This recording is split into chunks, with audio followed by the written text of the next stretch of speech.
Everybody, welcome to video 6 of the New Runner's Knee video series. In this video, we're going to work on propulsion techniques, we're going to work on rhythm, we're going to work on spring, and we're going to work on your efficiency so that when you're running, you are getting the most out of your activity.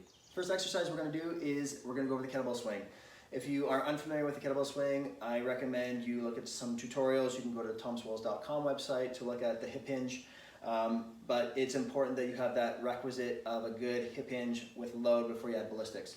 So with the kettlebell swing, we're going to do a two-handed swing to start. We're going to tilt kettlebell towards us. Feet are anchored. Lock those shoulders in, take a sniff of air. And you're driving through the hips. When we run, propulsion is done through the hips. Anything we do is through the hips. So we want to make sure that that's the dominant muscle group that's creating the movement. If you're comfortable, you can go to a one-arm swing. Now there's some rotary control here, okay? Really important that you are still moving through the hips and the kettlebell doesn't pull you sideways too much. So as I come up, I'm really locking this in before the kettlebell pops up. All right? And if you're doing it right, you should be able to flip it. Kettlebell just floats. Okay. Next up, we're going to grab a mini band and we're going to put this around the knees. We're going to work on some lateral, forwards and backwards hopping.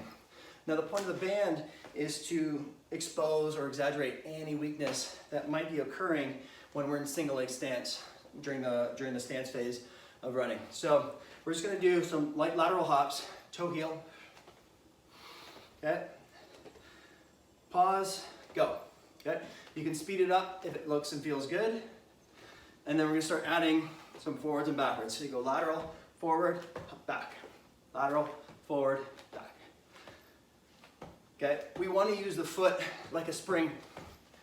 Okay. So most of the weight will hit the forefoot before the heel comes down. Now don't stay on the balls of the toes because you can start to bang those up and cause some tarsalgia. You're going to simply, here, we're just trying to be as efficient as possible. Use the arms, create rhythm. And the last exercise we're going to use to pull this all together to create some rhythm and some posture, we're going to use the jump rope. Now, when we are measuring off the jump rope, we want it just inside the armpit so that we get a good length. It's a great teaching tool and a very self-limiting exercise because if you lose posture, if you lose rhythm, and if you get sloppy with your movement, it will teach you very quickly. So very simple, 2 feet, nice tall posture, find that rhythm. Okay. And as I'm doing this barefoot, you can try that, but it will teach you a harder lesson. You can move to single foot. As you start to find your rhythm, you'll start to feel how to naturally become efficient with your body, accepting weight into the ground, coming back up. Especially, it will carry over nicely to running. So you're using that forward momentum and that spring in the lower extremity to continue your momentum forward. I hope this video series was helpful for you on your running journey. If the exercises in this video did not help or clear up some of the dysfunction, you may need a further assessment.